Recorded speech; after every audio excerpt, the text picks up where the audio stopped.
Hi hello नमस्कार। किसी को डिसिप्लिन करना ये बहुत ही मुश्किल बात होती है, क्योंकि डिसिप्लिन मतलब किसी सामने वाले इंसान को सब रूल्स रेगुलेशंस के साथ वो कोई भी चीज़ सिखानी ये बहुत डिफ़िकल्ट बात होती है। आज हम कुछ टिप्स सुनेंगे जहाँ पे हम पॉजिटिवली अपने टीनेजर को डिसिप्लिन कर पाए। पहली टिप है सेट ग्राउंड रूल्स। टीनेजर के साथ डिस्कशन करके कि कौन से रूल्स घर पे होने चाहिए वो सेट कीजिए। एक ऐसे ही संडे निकालिए या फिर 2 संडेज़ या फिर वीकेंड निकालिए जहाँ पे आप आपके टीनेजर के साथ बैठ के डिस्कशन कर रहे हैं कि कौन से घर पे रूल्स होने चाहिए, क्यों होने चाहिए।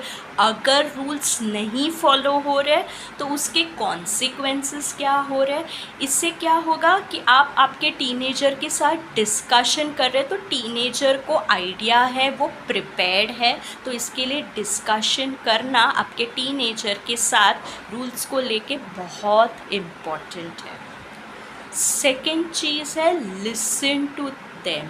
बहुत बार हम एज पेरेंट्स या फिर अडल्ट्स क्या करते हैं, टीनेजर्स को जस्ट इम्पोज कर देते हैं, ऑर्डर्स देते हैं कि ये करना ही है। You need to listen to them. उनकी बातें समझना कि वो क्या कहना चाहते हैं, उनका थॉट प्रोसेस क्या है, ये भी बहुत बहुत इम्पॉर्टेंट है कि वो क्या सोचते हैं, ये थॉट्स कहाँ से आ रहे हैं, इसका रूट क्या है, ये भी बहुत इम्पॉर्टेंट है। और जजमेंट को बाजू में रख के ये सुनना बहुत इम्पॉर्टेंट बात है। तीसरी चीज़ है लेट योर टीनेजर नो कि आप उनको अटेंशन दे रहे हैं। अभी अटेंशन का मतलब ये नहीं है कि आप हर चीज़ को मॉनिटर कर रहे हैं उनके। अटेंशन का मतलब है वो जो भी चीज़ कर रहे हैं उसमें आप इंटरेस्टेड हो, अटेंशन दे रहे हो, वो कुछ बताना चाहते हो तो आप सुन रहे हो। अगर उनका नई टीचर है, नए ट्यूशन्स ज्वाइन किए हैं तो आप इंटरेस्ट से वो सुन रहे हो। और एक्चुअली अटेंशन का ये मतलब है कि आप पूरी तरह से वो जो भी कर रहे हैं उसमें आप इंटरेस्ट लेके सुन रहे हो, डिस्कशंस कर रहे हैं। तो ये बहुत बहुत इम्पॉर्टेंट है। चौथी चीज़ है watch your own behaviour.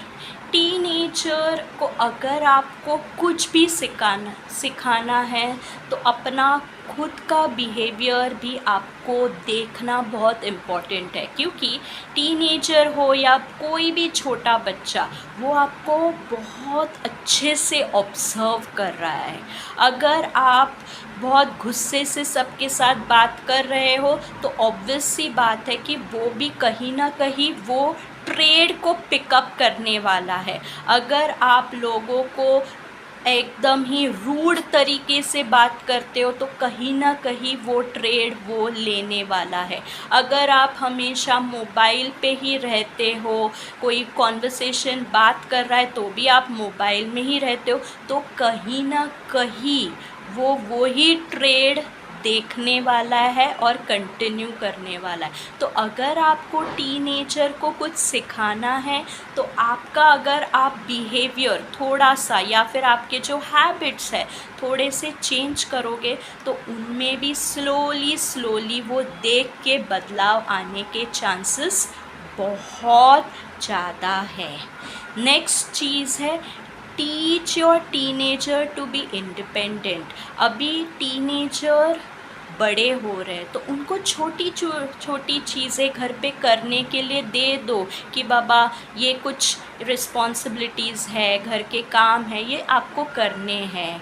Like kitchen में थोड़ा सा मदद, अगर प्लेट्स लानी है, प्लेट्स रखनी है, फ़ोल्ड करने हैं क्लोथ्स, ये कुछ छोटी छोटी रिस्पॉन्सिबिलिटीज़ दे दो, क्योंकि वो बड़े हो रहे हैं तो उनको इंडिपेंडेंट होना क्या होता है ये भी सीखना बहुत इम्पॉर्टेंट है।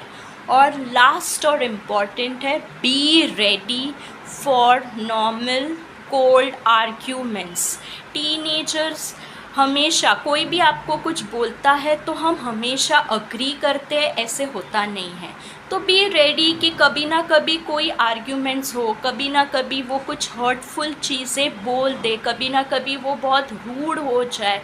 You have to be ready कि वो कुछ ना कुछ ऐसे इंसिडेंसेस आने वाले हैं, कहीं ना कहीं सामने वाला डिसअग्री कोई पॉइंट पे करने वाला है। So you have to be ready and that is the time आपको बहुत कामली और पेशेंटली उसको हैंडल करना है। ये कुछ टिप्स ज़रूर आप इस्तेमाल कीजिए आपके टीनेजर्स के साथ। थैंक यू, धन्यवाद।